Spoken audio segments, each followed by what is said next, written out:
Fenomena Arab Spring kembali terdengar.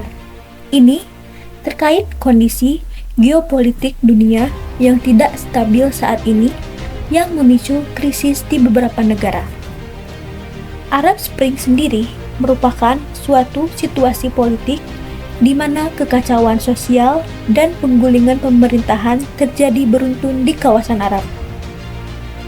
Kejadian ini sendiri dimulai pada musim semi 2011 di Tunisia dan menyebar ke beberapa negara Arab lainnya seperti Mesir, Libya, Bahrain, hingga Suriah.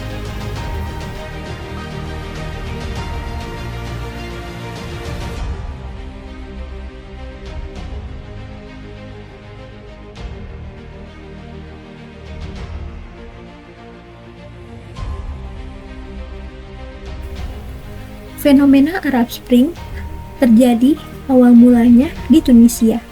Pada mulanya, semangat menggulingkan pemerintah ini dipicu oleh seorang pedagang kaki lima bernama Mohamed Bouazizi. Ia memutuskan untuk membakar dirinya sendiri sebagai bentuk kekesalan kepada pemerintah. Saat itu, barang dagangan miliknya, yaitu buah-buahan, disita serta dirinya dilecehkan dan dihina oleh pejabat pemerintah. Kejadian ini menjadi viral dan memicu kemarahan dan demonstrasi warga di seluruh penjuru Tunisia. Dalam demonstrasi itu, pengunjuk rasa meminta agar pemerintah yang dipegang oleh Presiden Zine El Abidine Ben Ali mundur. Demonstran mengatakan bahwa rezim Ben Ali yang telah berkuasa selama 23 tahun di negara itu tidak membawa perubahan kesejahteraan dan keadilan. Dan akibatnya Ben Ali pun tumbang dan tak berkuasa lagi pada Februari 2011. Hal ini pun menginspirasi beberapa negara Arab lainnya untuk menentang pemerintah. Ini kemudian mulai merambat ke Mesir, di mana saat itu Presiden Hosni Mubarak masih memegang kursi kekuasaan selama 30 tahun terakhir. Serupa dengan Tunisia, warga Mesir merasa kepemimpinan Mubarak tidak membawa kesejahteraan dan keadilan sosial. Bahkan dalam demonstrasinya, warga negeri piramida itu meneriakkan slogan roti, kebebasan, dan keadilan sosial. Dengan demonstrasi yang serupa dengan Tunisia, warga Mesir berkumpul turun ke jalan mendesak Mubarak turun. Bahkan ratusan ribu masyarakat sempat berkumpul di kota Kairo, tepatnya di Tahrir Square. Selain itu, pengumpulan massa serupa juga terjadi di beberapa wilayah lain. Ini pun sempat memicu kerusuhan yang cukup besar. Dalam proses yang disebut sebagai revolusi ini, hampir 1.000 warga Mesir harus kehilangan nyawa, baik sebelum maupun tak lama sesudah demo berakhir. Meski begitu, rezim Hosni Mubarak mundur pada 2011. Militer saat itu langsung mengambil kendali kekuasaan dengan menugaskan Muhammad Hussein Tantawi sebagai presiden de facto negara itu. Tantawi pun memimpin hingga Mohamed Morsi terpilih pada pemilu 2012. Hal ini pun mulai merambat ke beberapa negara lainnya. Bahkan kejadian penggulingan kekuasaan ini pun juga harus membawa perang saudara di Timur Tengah seperti Libya dan Suriah. Dengan kondisi ekonomi dunia yang sedang dilanda krisis, beberapa negara pun harus berada dalam bayang-bayang terkena fenomena Arab Spring kembali. Namun kali ini, potensi itu sudah lebih menular bahkan di luar Timur Tengah. Harga energi dan pangan global yang naik karena pemulihan ekonomi pasca COVID-19 menjadi penyebabnya. Belum lagi, perang antara Rusia dan Ukraina menjadikan krisis ini semakin meluas. Salah satu contoh negara yang mengalami krisis dan menuntut penggulingan kekuasaan yaitu Sri Lanka. Krisis ekonomi terparah sejak merdeka pada tahun 1948 sedang menghantam Sri Lanka.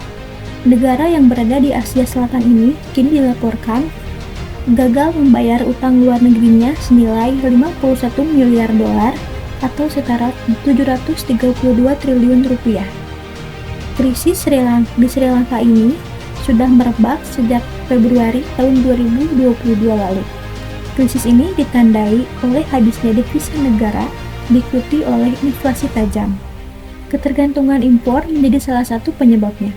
Sri Lanka masih melakukan impor khususnya kepada bahan-bahan pertanian seperti pupuk yang membuat produksi pertanian negara itu pun kacau. Dan bahan bakar selain itu, pembayaran utang luar negeri juga membuat devisa negara itu boncos.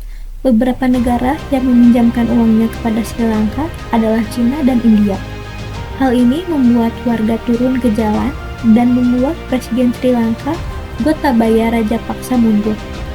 Ia dianggap tidak becus dalam menjalankan roda perekonomian negara itu. Meski begitu, hingga saat ini Gotabaya belum memutuskan untuk mundur. Adik Gotabaya yang juga Perdana Menteri Mahindra Rajapaksa pun juga belum memutuskan untuk mundur.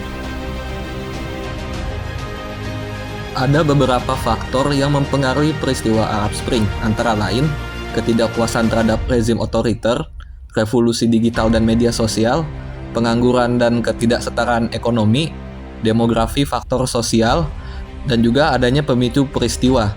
Faktor-faktor ini saling berinteraksi dan menciptakan keadaan yang memungkinkan munculnya gelombang protes di berbagai negara di dunia Arab. Arab Spring menghasilkan perubahan politik, termasuk pergantian rezim di beberapa negara dan perubahan dinamika politik di seluruh wilayah tersebut. Dampak Arab Spring bagi Indonesia. Dampak secara politik. Pertama, ada negara Arab secara politik di dunia makin menguat. Mengingat Arab Spring itu terjadi karena banyaknya konflik-konflik yang terjadi di daerah Arab. Sehingga negara-negara lain berpikir, menilai, dan menimbang bahwasanya negara-negara Arab itu bukanlah negara kecil yang mudah terpengaruh atau mudah dikuasai. Maka dari itu, secara politik di mata dunia, negara-negara Arab memiliki posisi-posisi penting bagi kekuatan-kekuatan dunia. Bagi Indonesia, dilihat dari kacamata keseriusan Indonesia sebagai negara bebas aktif. Indonesia di sini melihat konflik Arab Spring sebagai konflik daerah regional yang tidak ada urusannya dengan Indonesia.